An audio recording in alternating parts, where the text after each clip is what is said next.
സുസ്ഥിര തൃത്താല രാജ്യത്തിന് പുതിയ മാതൃക സൃഷ്ടിക്കുമെന്നും പദ്ധതിയുടെ നേട്ടങ്ങൾ ഏകോപിത പ്രവർത്തനങ്ങളുടെ ഫലമാണെന്നും തദ്ദേശ സ്വയംഭരണ വകുപ്പ് മന്ത്രി എം പി രാജേഷ്.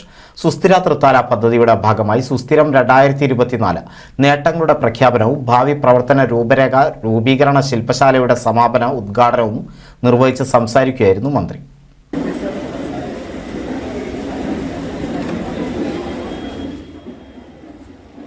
തൃത്താല മണ്ഡലത്തിൽ കാർഷിക വികസനം, ജലസംരക്ഷണം, മാലിന്യ സംസ്കരണം, സുസ്ഥിര ഉപജീവനം എന്നിവ ഉറപ്പാക്കി സമഗ്രവും സമ്പൂർണവും സുസ്ഥിരവുമായ മാറ്റം സാധ്യമാക്കുന്നതിന് മന്ത്രി എം പി രാജേഷ് വിഭാവനം ചെയ്ത നവകേരളം കർമ്മ പദ്ധതിയുടെ ഭാഗമായി നടപ്പാക്കുന്ന സംയോജിത പദ്ധതിയാണ് സുസ്ഥിര തൃത്താല. ആസൂത്രണത്തിന്റെ അടിസ്ഥാനത്തിൽ കൃത്യമായ ലക്ഷ്യങ്ങൾ നിശ്ചയിച്ച് ആ ലക്ഷ്യങ്ങൾ കൈവരിക്കുന്നതിനു വേണ്ടിയുള്ള ഏകോപിത പ്രവർത്തനമാണ് നടത്തിയത്. ജലസേചന വകുപ്പിന്റെ നേതൃത്വത്തിൽ ഏറ്റെടുത്ത 22 പ്രവൃത്തികളിൽ 40.06 കോടി രൂപ ആകെ അടങ്കൽ തുകയിൽ 14 പ്രവൃത്തികൾ ഇതിനകം പൂർത്തീകരിച്ചെന്നും മന്ത്രി പറഞ്ഞു.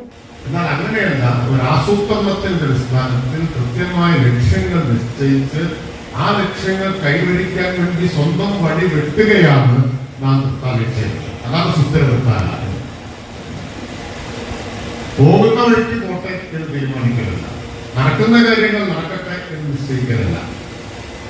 നാം നിശ്ചയിക്കുന്നത് പോലെ നടക്കണം, നാം നിശ്ചയിച്ച ലക്ഷ്യങ്ങൾ കൈവരിക്കണം. അതിനു വേണ്ടിയിട്ടുള്ള ഏകോപിതമായ പ്രവർത്തനമാണ് നടത്തിയത്. ആ പ്രവർത്തനം 2 കൊല്ലം പിന്നിടുമ്പോൾ പൊതുവിൽ നമുക്കെല്ലാം അഭിമാനിക്കാവുന്ന തൃപ്തികരമായ നേട്ടം കൈവരിച്ചിരിക്കുന്നു. ചില DG കൂടി ഇതിലുണ്ട് എന്നത് പ്രത്യേകമായ സന്തോഷമുണ്ട്.